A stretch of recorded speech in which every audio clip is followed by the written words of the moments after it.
जय हिंद साथियों, मैं आप सभी का दोस्त नितिन शर्मा और आप देख रहे हैं कोटद्वार टाइम्स। जिस प्रकार से दोस्तों में हम आपको कोटद्वार के तो मुद्दे दिखाते ही रहते हैं और आज कोटद्वार के एक जो बहुत पुराना मुद्दा है उसी को लेकर कोटद्वार में जो है राजनीति भी गरमाई भी है। उसी राजनीति को जो राजनीति गरमाई की है उसी मुद्दे पे आज हमारे साथ में बात करने के लिए पूर्व सैनिक और पूर्व मेयर प्रत्याशी महेंद्रपाल सिंह रावत जी भी है। रावत जी पहले तो आपका कोटद्वार टाइम्स में बहुत बहुत स्वागत है। धन्यवाद। रावत जी, अभी आपने देखा होगा कि हमारे कोटद्वार के जो स्वतंत्र पत्रकार हैं वो उन्होंने ना बारिश देखी, ना कीचड़ देखा, ना धूप देखी, ना छांव देखा और लगातार 12 से 13 दिन की यात्रा करने के बाद लाल ढंग चिल्लर खाल मार्ग बनाने की मांग को लेके वो दिल्ली पहुंचे थे कि उनका एक ही लक्ष्य था कि नितिन गडकरी से मिलना है, बल्कि वो उनसे नहीं मिले। तो उसमें मैंने ये देखा कि रैलियों में आपके द्वारा भी रैली निकाली गई, जब वो आए उन्हें समर्थन देने के लिए भी आप पहुंचे।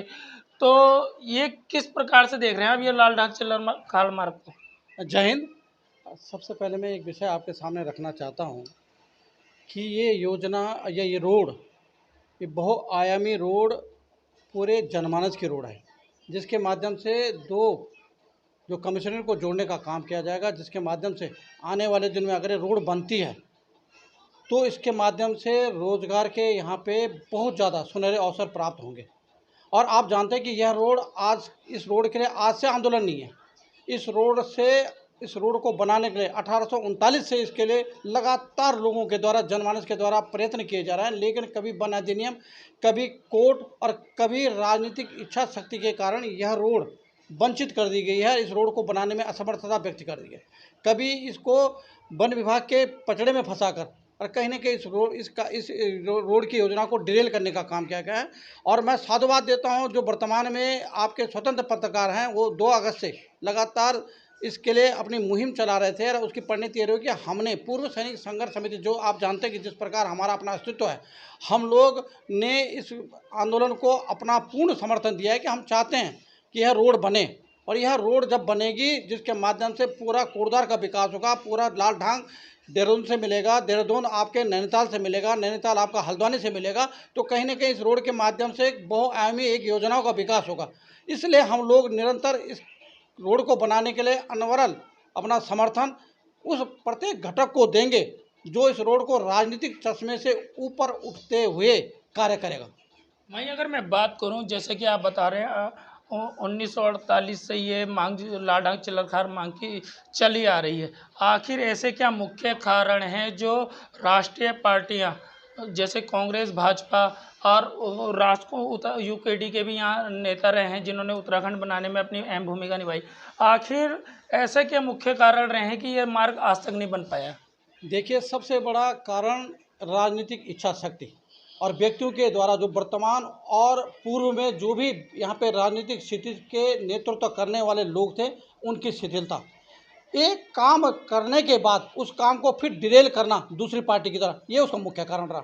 दूसरा, इस पूरे प्रकरण को कोर्ट के माध्यम में ले जाना, तो कहीं ना कहीं इसको एक डिरेल करने का काम किया गया। और साथ में जो यहाँ पे इस पूरे वन्य आहरण के अंदर जो भी, जिनके भी अपने यहाँ पे रिसोर्ट हैं, ISPCS बहुत बड़ी लॉबी एक काम कर रही है, जो नहीं चाहती कि इस रोड को बनाया जाए, क्योंकि उनके पर्सनल निजात को वहाँ पे कहीं ना कहीं हनन होता है। तो उनके माध्यम से इस रोड को में बाधा डाली जा रही है। और हम चाहते हैं कि अब वर्तमान में कोटद्वार का नागरिक जागा है, और जब सोई अवस्था से जागने की अवस्था में अगर आया, तो कहीं ना कहीं इस आंदोलन को हमें तेज करने की आवश्यकता है।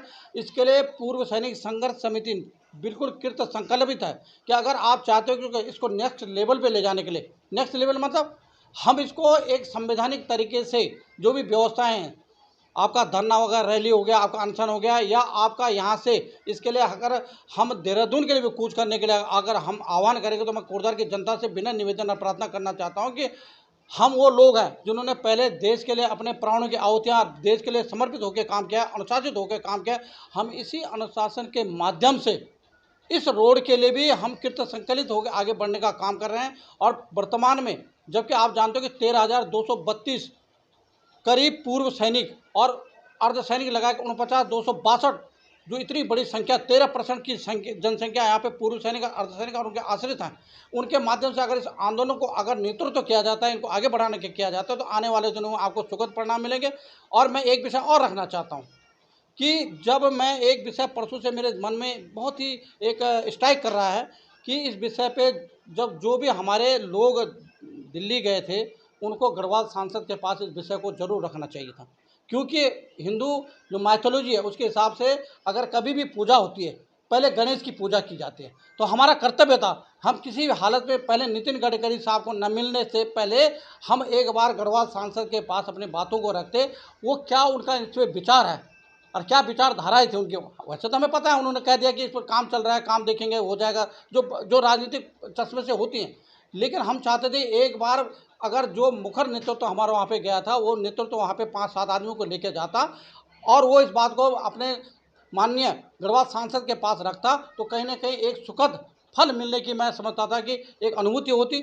लेकिन चलो कोई बात नहीं, हम चाहते हैं कि इसको अब लाल ढांग चिल्लर खाल बैरियर पे इस आंदोलन को न करते हुए लगातार धरना प्रदर्शन आपके तहसील में ये 2027 तक निरंतर होते रहना चाहिए, जिसके माध्यम से ये लॉ जो वर्तमान में एक ज्वाला का रूप लिया है, कहीं ना कहीं इस ज्वाला को धधकाए रहने की आवश्यकता है, इसको जलाए रहने की आवश्यकता है। इसके लिए लोगों को भी कृत संकल्पित होने की आवश्यकता है और इसके लिए जब आप डेडिकेटेड होकर काम करेंगे, आप उसको एक अपनत्व की भावना से काम करेंगे, तो वो आंदोलन हमेशा सफल होते हैं। हमें किसी भी चीज़ को अपने हाथ में लेने की आवश्यकता नहीं है, क्योंकि मैकेनिज्म इस देश का इतना तगड़ा है कि वो व्यवस्था को बनाने में सक्षम है। हमें सिर्फ लुब्रिकेंट करने की आवश्यकता है, उसको ऑयलिंग करने की आवश्यकता है। शासन, प्रशासन और क्रियान्वयन, प्रबंधन और नियमन, इन तीनों के माध्यम से हमें लगातार शासन प्रशासन पर चोट पहुंचाने की आवश्यकता है, जिसके माध्यम से एक नया रास्ता, हम कोई नई रोड नहीं मांग रहे हैं, हम उसी पुरानी रोड की व्यवस्था को ठीक करते हुए कहीं ना कहीं हम एक एक्सेस चाहते हैं, जो कि हमें देहरादून जोड़ने का काम करे, जो हमें नैनीताल जोड़ने का काम करे, कारबेड़ से जोड़ने का, चीला से जोड़ने का काम करे और एक हब का काम करे उत्तराखंड को जोड़ने का। क्योंकि अभी आपने वर्तमान में देखा होगा कि हमें नजीबाबाद होते हुए 180 किलोमीटर का रास्ता तय करना होगा, जबकि वो 60-70 किलोमीटर में हम आ सकते हैं। जबकि दूसरी ओर यही दोनों सरकारें, डबल इंजन की सरकारें वर्तमान में चुनाव पे कितना बड़ा उन्होंने पुल बना के रख दिया है। तो वहाँ पे क्या एनजीटी नहीं थी? क्या वहाँ पे पर्यावरण नहीं थे? वहाँ भी पर्यावरण आदमी के हित वहाँ पे भी थे, लेकिन इच्छा शक्ति और कार्य करने की जो परिणति है उसमें अंतर है। उस अंतर को हटाना होगा और ये अंतर तब हटता है जब आप नफ़ा नुकसान को छोड़कर और केवल जनता के हितार्थ आगे आने का काम करते हैं, तो आपको एक व्यवस्था परिवर्तन और एक नई चीज़ देखने को मिलती है, एक नए सृजन का विषय आगे आता है। नहीं, जैसे आपने इच्छा शक्ति की बात करी थी, जिसे गढ़वाले शेर के नाम से हरक सिंह रावत जी को भी जाना जाता है। कहीं ना कहीं जब 2017 में कोटद्वार से चुनाव लड़े थे हरक सिंह रावत, और जो केंद्रीय मंत्री नितिन गडकरी साहब ने भी यहाँ के अपने चुनाव में कहा था कि आप हरक सिंह रावत को ऐसे जिताइए, ये मार्ग मैं बना के दूंगा। और कहीं ना कहीं हरक सिंह रावत ने अपना उसमें एक जोर भी डाला था। 80%, जैसे अभी उन्होंने अपने सोशल मीडिया के माध्यम से और कई बयानों में उन्होंने ये कहा है कि 80% मैंने रोड बना दी थी, बल्कि कुछ बजट की कमी के कारण जब त्रिवेंद्र जी मुख्यमंत्री थे, मैं उनके पास बजट के लिए गया था, तो वहीं से उन्होंने इस पर रोक लगा दी थी। तो इच्छा शक्ति कहीं ना कहीं गढ़वाले शेर ने दिखाई थी। देखिए, सोच है, अगर इतना आप आगे बढ़ गए थे, क्यों नहीं आप धरने पे बैठे हैं? आप मंत्री थे, आपको उसी टाइम, उसी दिन और उसी क्षण आपको विधानसभा के अंदर, आपको सचिवालय के अंदर बैठ जाना चाहिए था। अब ये मैं इसमें ज़्यादा टीका टिप्पणी नहीं करना चाहता, क्योंकि वरिष्ठ हमारे राजनीतिज्ञ भी हैं और मैं इस बात को ज़्यादा उनसे, मैं सिर्फ एक बात बोलना चाहता हूँ कि आपकी इच्छा शक्ति आपके कामों को परिलक्षित करती है। जब आप किसी काम को करने के लिए आगे आते हैं, जैसे कि एक सैनिक अगर बॉर्डर पे अगर उसको आदेश मिलता है कि आक्रमण, तो आक्रमण होना चाहिए। हम आपको विश्वास दिलाते हैं कि अगर आप हम लोगों के साथ संगठित होकर कदम से कदम मिलाने के लिए अगर कोटद्वार के जनमानस आगे आता है, मैं आपको विश्वास दिलाता हूं कि कोई भी ऐसी चीज़ नहीं होगी कि जो इस रोड को बनाने से मना कर दे। विषय सिर्फ एक है कि आपको निष्ठावान होके और केवल समर्पित कोटद्वार के एक सम्राट नागरिक के होने के नाते आपको आगे आना की आवश्यकता। जैसे अभी आपने बीच में बोला था कि जो हमारे यहाँ से गढ़वाल के सांसद हैं अनिल बलूनी जी, तो हमारे जो लोग हैं, कुछ लोग जो यहाँ से दिल्ली गए थे, उन्हें एक लेटर देना चाहिए। तो आपको नहीं लगता है कि जो हमारे यहाँ के गढ़वाल के सांसद है उससे भली भांति इस मार्ग के बारे में जानते होंगे? कह रहे हैं, वो तो खुद कह रहे हैं कि हमें इस प्रक्रिया को आगे बढ़ाने में हम काम कर रहे हैं। लेकिन मैं एक बात और कहूँगा यहाँ पे, आपने बहुत अच्छा प्रश्न किया।